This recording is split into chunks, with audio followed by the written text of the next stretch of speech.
Hi there everyone! Welcome po sa channel natin. Sa video natin ngayon, pag-usapan po natin ang aming newly published book ng business partner ko at kaibigan kong matalik, si Sir Jason Castillano. Ang title po is Introduction to IT Application Tools in Business. Okay? Available na po ito sa Lazada at Shopee at sa website ng publisher ko. Ilagay ko lang sa comment section, guys. So kung bago lang kayo sa channel ko at gusto niyo yung video na ito, paki-like lang po, share, and huwag kalimutan mag-subscribe. Itong book po ay na-publish po kahapon, dumating sa bahay dito sa Bacolod, 2025, Introduction to IT Application Tools in Business. Basically guys, this book, ika-33 book ko na po ito as author and co-author, no? Mura lang po ito. Siguro 500 or more. So ang topic natin dito ay tools. Ano ba mga tools, no? Microsoft Word, Excel, Microsoft PowerPoint, Access, and online safety, security, and ethics and etiquette.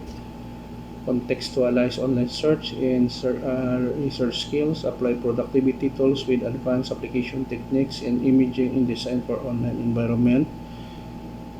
And ang dulo ay developing an ICT project for social change, no? So basically tinuturuan po ang reader nito, estudyante lang at kung sinong gusto bumili ng different Microsoft Office tools, online searching at online privacy at graphics design. So napakaganda kasi nito kasi very timely, updated na po siya na may mga topic about social media at design. Alam naman natin ngayon sa panahon ito na dapat tayo ay medyo knowledgeable na po ng different software, internet, para maging competitive po tayo sa workplace or sa business. So kung may extra budget kayo, bili kayo ng book namin, affordable po, at saka ginawa namin ito ng kasama ko ng may pagmamahal at quality.